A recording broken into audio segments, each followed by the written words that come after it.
Well, facilities management, I hear this word, it's a buzzword. A lot of people are talking about the importance of facility management, why we should outsource it, why we don't need to do it ourselves. But to be honest, I'm not 100% sure what facilities management is. However, I do know that the guest that we have in the studio today is a true expert in the area and arguably world leaders in the area of facilities management as well. So from Sodexo, we have Stuart Winters, the Regional Director, to tell us all about facilities management in Thailand. Thank you very much, Kun Kipson. So what exactly is facilities management? I get confused. Property management, facilities management, outsourcing. Lots of buzzwords, don't quite understand how they all fit together. Probably the best way to explain facilities management is it's basically a bundling of all those things that you just mentioned. So it's inclusion of energy management, technical services, cleaning services, security, right through to the provision of food services on site. So they all come under the banner of facilities management. And so your organisation, Sodexo, I'm saying that correctly, aren't I? You are saying that correct. Sodexo. Recently changed, but you're saying it correct. Finally got one right.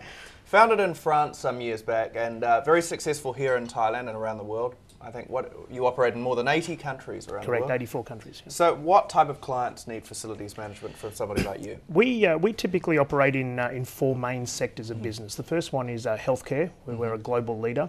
Second one is the education sector, so private schools, public schools, universities, where we are also a global leader in that particular sector. The third one is corporate services, and which is typically your industrial buildings or your commercial buildings. And the fourth major sector would be the remote site, the oil and gas industry. Okay.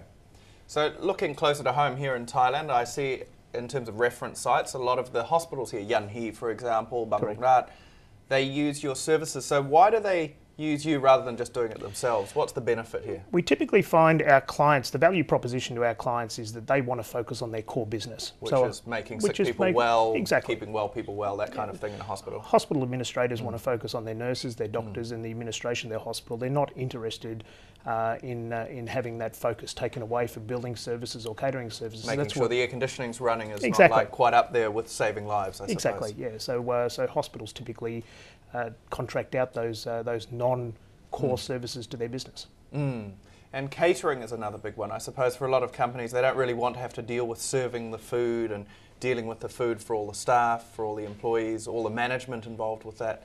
So again, catering in a hospital is a very technical environment. You are dealing with patient diets. Of course. Yeah, I hadn't really thought about that. Yeah. It's a very technical offer, and globally, Sodexo are the world leader, not only in catering in healthcare, but catering in general. So yes, I suppose some people can't eat this, other people can't eat that. You have to serve them all at the right time. Religious requirements, so you have halal offers and vegetarian offers, that type of thing, yes. So talking about all those challenges, do they become more important at a time like this where just not in Thailand alone but around the world we have this so-called global crisis, recession? A business such as ours is relatively recession proof, so we're in a relatively good position globally. We typically find our business actually improves in an economic downturn because clients are more focused on maintaining their existing assets rather than building or replacing new assets. So the outsourcing of services becomes more important in an economic downturn. I suppose also it allows them to focus on what they need to do to stay alive rather than getting distracted with looking after their air conditioning or their landscaping. There's a common thought around the world that that outsourcing actually saves money. Well, in fact, that can be true, and sometimes it's not necessarily true.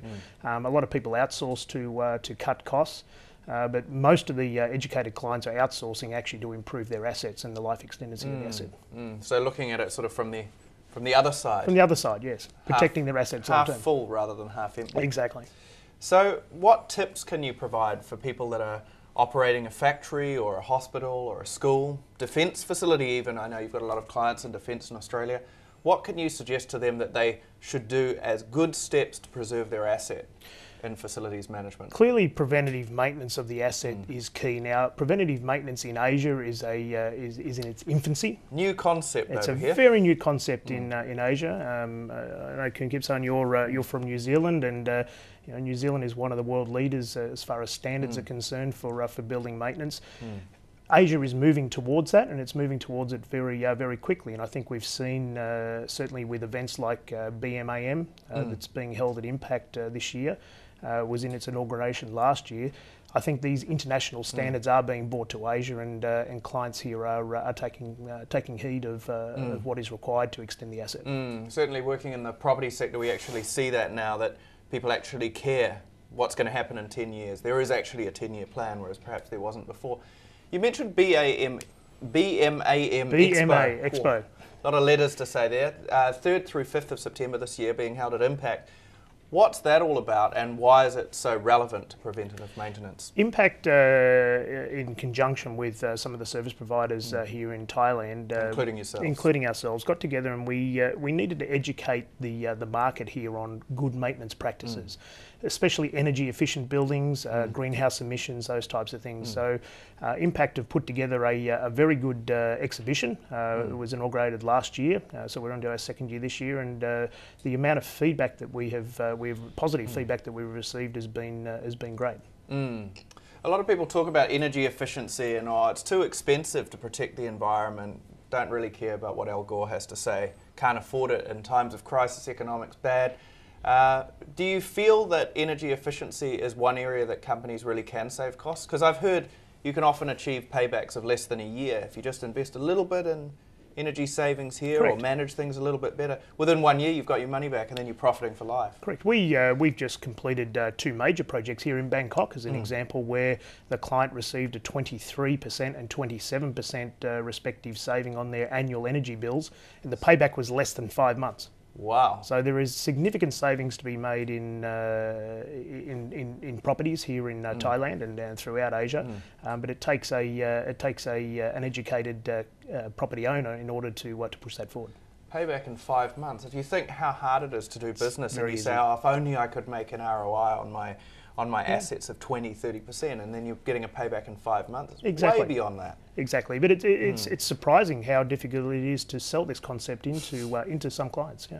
And so for people who want to learn more, if they go to BMAM Expo, exactly. I'll get it right one time. And I look forward to seeing them when they come there too. Stuart, thanks very much for joining us on the show. And look forward to taking in, if I can say it right this one time, please, BMAM Expo. I honestly thought I would get it right.